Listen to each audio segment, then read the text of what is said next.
Hey there! In this video episode of Herald Tribune World Youth Forum, presenting their speeches at United Nations. It's really impressive that this teenager's showing amazing skills and courage in United Nations stage. Let's move to the video and watch them. Presenter of the discussion is Mrs. Helen Height-Waller.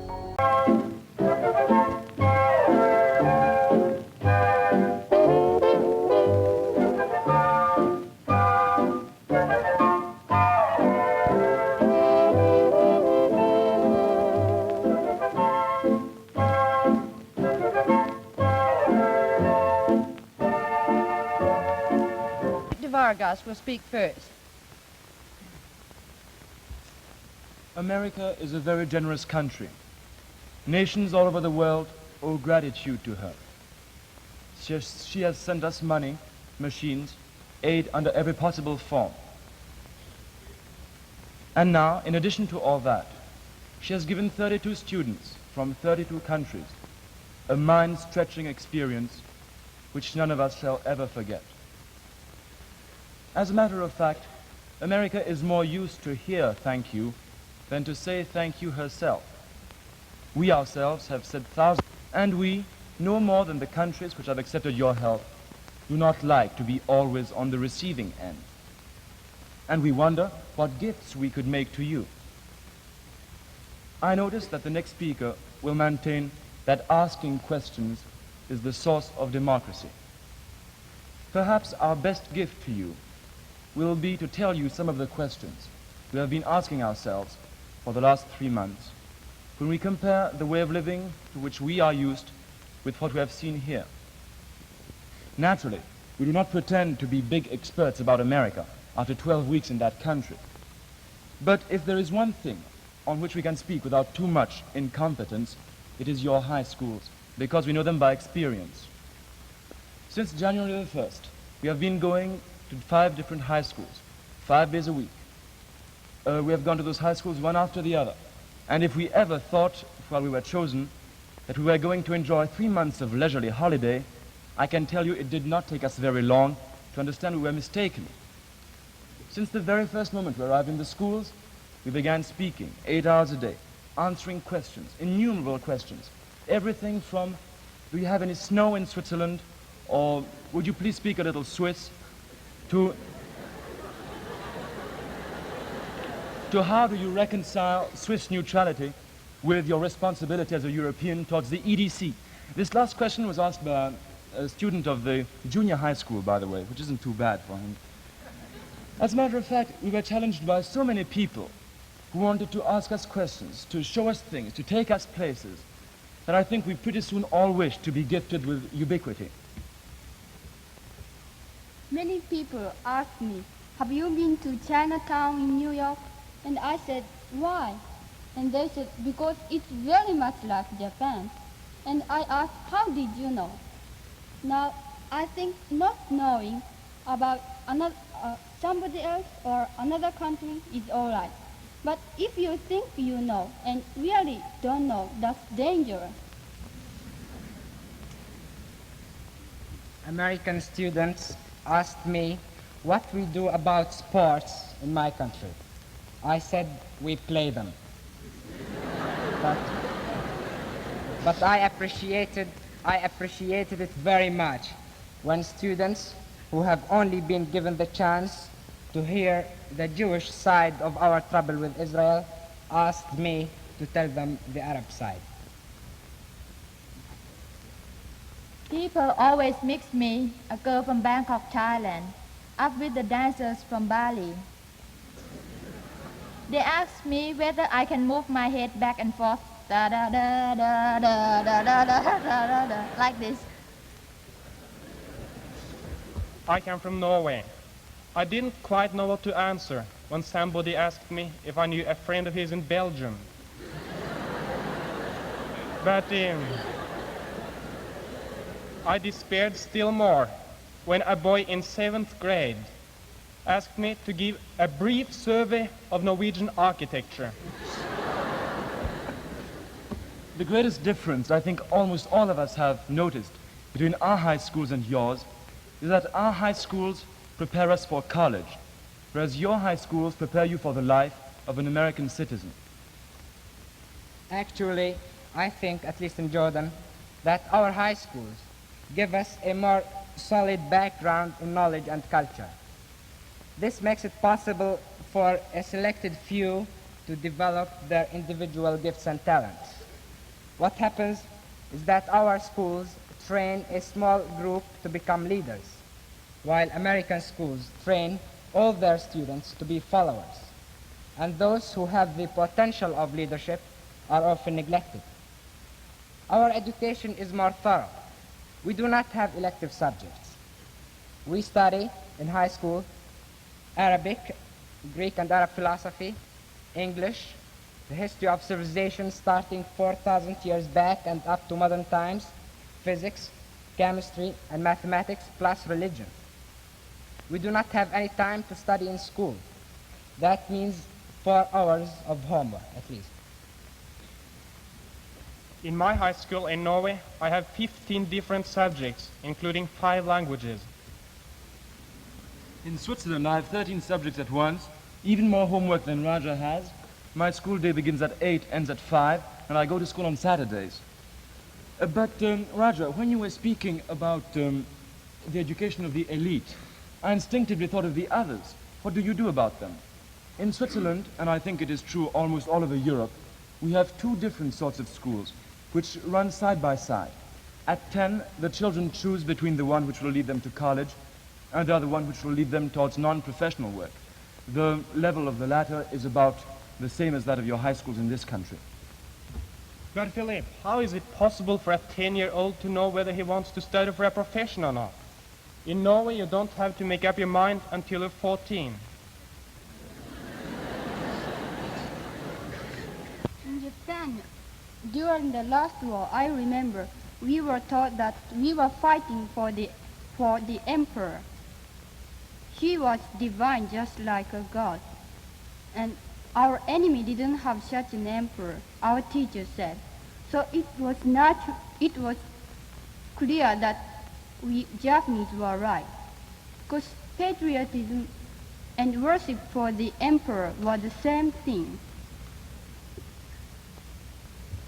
I certainly hate to think what might happen if one single man, like for instance Senator McCarthy, could control through the power of investigation how well history was taught in all high schools in America. I would still like more equal standards here, but maybe it's impossible with community control. Girls in our country don't speak or laugh loudly. We are taught to speak softly and slowly. That is why when I first came to America, I found it difficult to speak before a big audience in a loud voice. The voice is one thing by which we judge the personality. Perhaps one of the reasons for lack of discipline and concentration in American high schools is coeducation. Your natural instinct leads you to look away from a book and towards a beautiful girl. Yes, but maybe when you see what's back of her face, you'll learn how to appreciate the beauty of the book.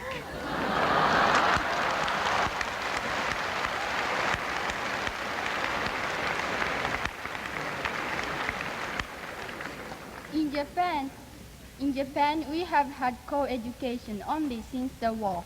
That makes many problems for us.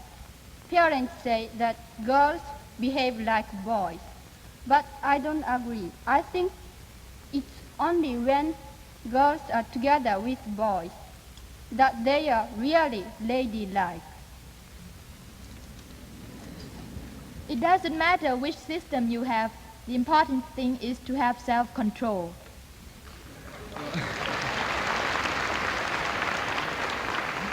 School is a preparation for life. And in life, there are not different compartments for men and women. I don't see why we shouldn't learn how to understand one another in school already. This is a very delicate point. See, the real essence of romance is uncertainty. When you understand a girl too well by seeing her every day in school, your interest in her would definitely decrease. A woman's mystery is her strongest attraction. But co-education is not the essential difference that can be found between high schools in America and high schools in most other countries. The essential difference lies in purpose and methods. Americans don't use education only to impart knowledge.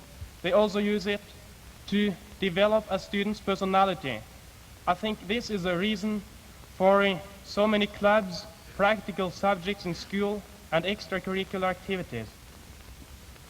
Yes, but isn't it a little bit exaggerated to use so much of the day for other things than learning? For example, in a school I visited, they spent about 2 hours in the homeroom selling tickets for a basketball game. Sometimes it has seemed to me that the school has taken over the role of the family in many respects. In Europe, school is a place to learn and nothing else.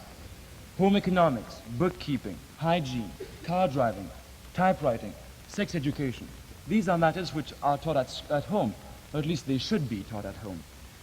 In America, the school seems to be the center of every part of the student's life. What happens to the family?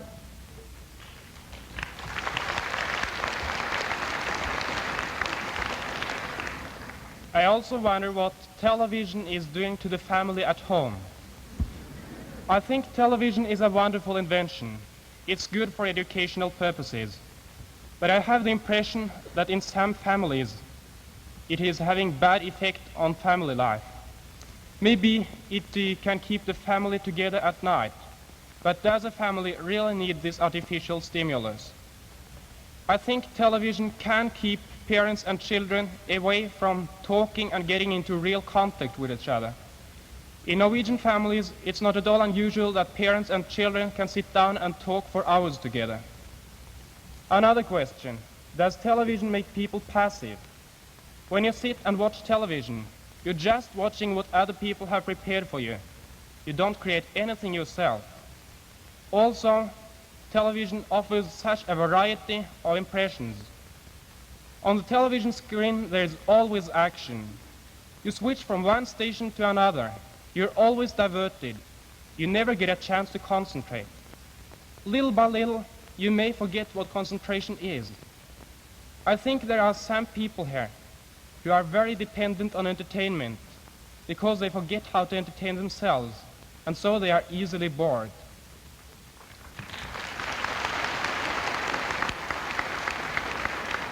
I think it is very important for children to have constructive and creative things to do. They have to be active and not just watch action. They have to let off steam. I think it is the responsibility of society to provide children with the means of letting off steam constructively. Otherwise, it may be faced with the problem of juvenile delinquency. Maybe our students are sometimes a little too active. In our parts of the world, there are many times student riots and demonstrations of dissatisfaction. I think the point is that there is juvenile delinquency all over the world. The Americans, however, are dealing with the problem in a more constructive way than others.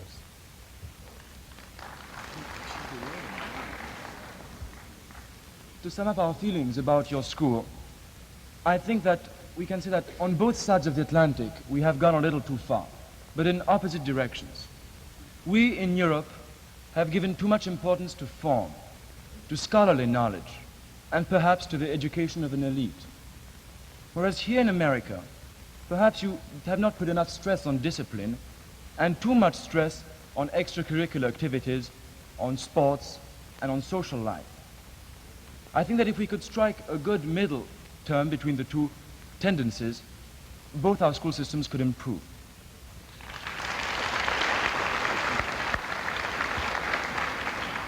I want to say one more thing. School is a place where students should get something. In America, it has often seemed to me that the students are so eager to give their impressions, to discuss and to argue with the teacher in almost every point she brings up. In Thailand, we try more to listen to others. We are taught to think everything we speak, but not to speak everything we think. But Tina, the purpose of progressive education in America is to take out of the student what the student has, not just to put in as much as the student can absorb. Maybe in Asia we listen too much. Our orientation is toward the past. Yours is toward the future. Here is just one example. You give thanks before you eat a meal. We give thanks afterwards. I think we should not live either in the past or the future. The past is the lesson, the future is the dream, but we should live in the present with the influence of both. In Thailand, the influence of our traditions, our past, is very important to us. We prefer our classical art more than modern art because we think it is more beautiful and has more meaning. Our classical art is shown especially in our classical dances. Every slow movement is full of meaning, gracefulness, and leaves the viewer in deep thought of the beauty of it. Since I come from Jordan, a land which has been one of the cradles of civilization, I am naturally very much concerned about the monuments of the past. When I came to America, I wanted to see your monuments and statues. I said to an American student, "Have you visited the Statue of Liberty?" He answered, to my amazement, "No." Then he went on to say, "When I feel the essence of a thing, I do not care to see its symbol. I would rather spend the money and the time involved in getting me there on somebody who is deprived of liberty so that I can help him getting it." This experience and another one in Washington, where I got an appointment to meet the Vice President of America as easily as I can get an appointment to meet any schoolmaster, confirmed my belief in the liberal and democratic ideas which live in the hearts of the American people.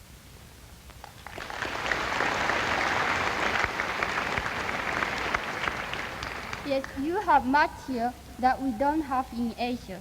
So I was glad when someone asked me what gift we Japanese could give you. My gift to you would be composure. For example, I have been to tea parties very often where you talk and laugh very much. We have the tea ceremony, but it's different from yours in its purpose. The tea ceremony teaches composure. When you are composed, you can observe more delicately and you can think more deeply. Art has become a part of life in Japan. We don't have to go to a museum for it.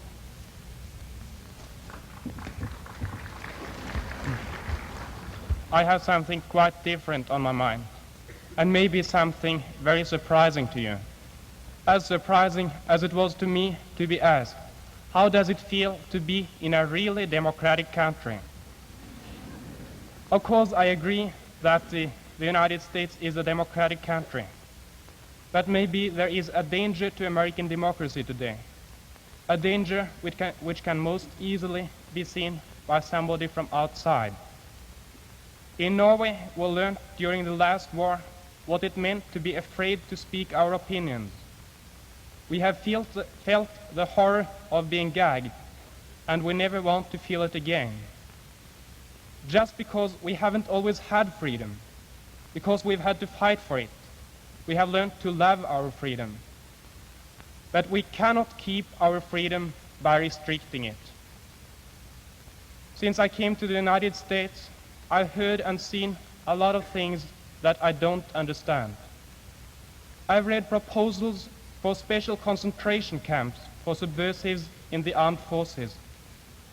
On television, I heard a Senate investigating committee ask a person if she ever subscribed on a certain newspaper. I was with a boy who didn't dare to go to a Russian movie because his father worked in the State Department. I don't understand this, but I'm glad I live in a country where such things don't happen.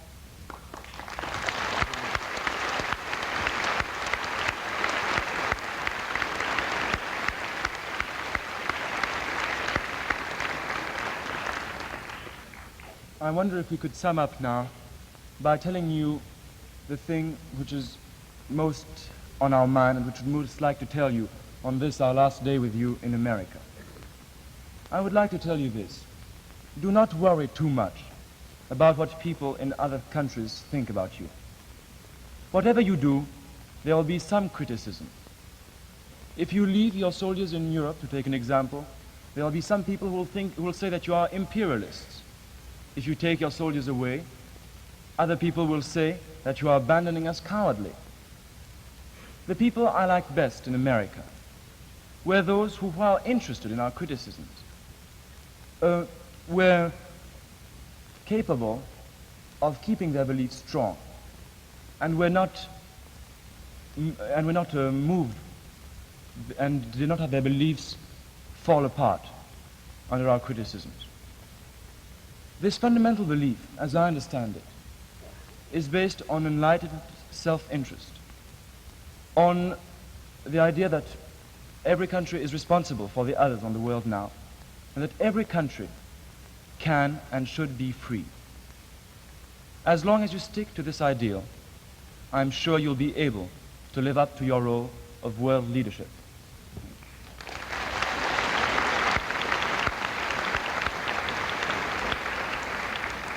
These 3 months in America have given me something which I might not have found in the whole world all through my life. I have learned about the political world which I have never been really interested in before. Almost my whole heart is full of satisfaction and gratefulness. But there is still a little dark corner of disappointment left. The first time we got together as a group, I was so scared. Everybody seemed to speak only about politics, the war problems, the rearmament of Japan, the recognition of Great China, and McCarthy. I thought I would never be able to join in with the group because the ideas of my own, which I carried from my homeland, were never mentioned. I have had to put them all aside in order to follow the group. But now I have a chance to open my mind to you all. We all seem to look and talk about the far future and intrude into the work of our elders. I think you all remember one of Aesop's tales about the dog with a piece of meat in his mouth. The dog crossed the stream and seeing the big reflection of the meat in the water, he dropped the piece of meat and jumped into the water to get the reflection of it. The result is that he lost both things. Why don't we now look and do our own duty? I know that discussion about politics is useful, but don't behave too old for our age. Why did we forget the question, what can I, as a student, do to help my people and my country, to join hands with other countries? I say, do your duties the best you can with all your thought and strength. If you are students, try to be the best students. If you are scouts, try to be the best scouts. If you are friends, try to be the best friends. We all know what is good and bad. So do your best in your best duties, and everything which is best will follow step by step to the biggest, best thing in the world peace.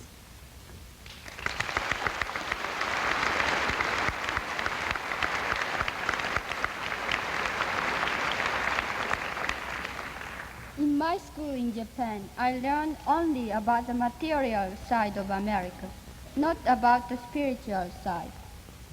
Here I have seen that in America, Christianity is playing a big role. How long American people who are always rushing around keep completely quiet in church? In America, people make effort to satisfy their wants, but in Asia, people make effort to have the self-control to become free from want. In America, each individual is so important. I felt so terrible when I realized how different we are. I cannot decide for myself who I will marry. Living with American families, I noticed that mothers here always try to make their children independent.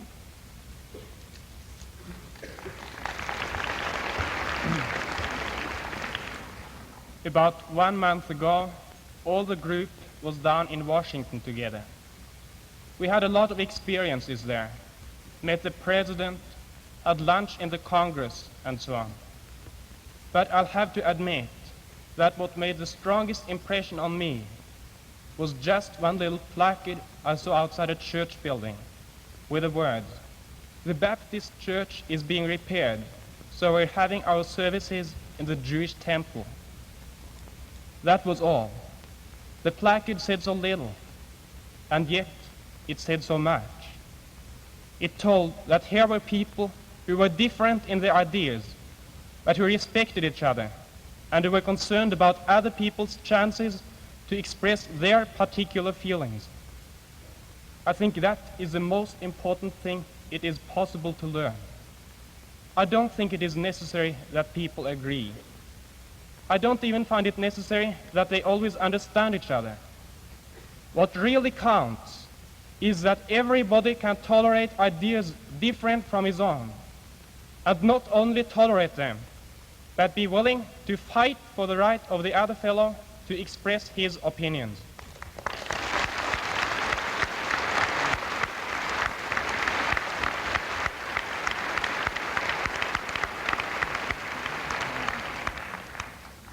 To be a good citizen of a country, one has to understand its problems and strive for the solutions that will be in the interest of that country. To be a good citizen of the world, one has to do the same thing, namely, try to understand the world's problems, which are many and disastrous, and look for the solutions that are best for the world as a whole. Now, these solutions might seem contrary to the interest of his own country. And it is here that the sincerity of the world's citizen is tested, whether he should neglect his country's interest to consider the interest of the world, or whether he should do the other way around. A real good citizen, however, should be able to conciliate between both interests. That will require a great deal of broad-mindedness on his part. Broad-mindedness which I think could be best acquired in the high school education. He should have a sense of respect and even love for other people and races. Just as he loves his country and her history, he should have the same sympathy toward other countries. Now, the way to acquire this quality is to learn about other people. Learn about their history, language, and way of life. Just try to understand how these people came to be as they are now. Don't compare them with you.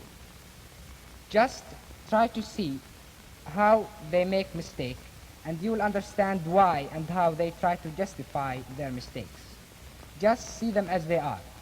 Just see us as we are. That is all any of us want. Thank you.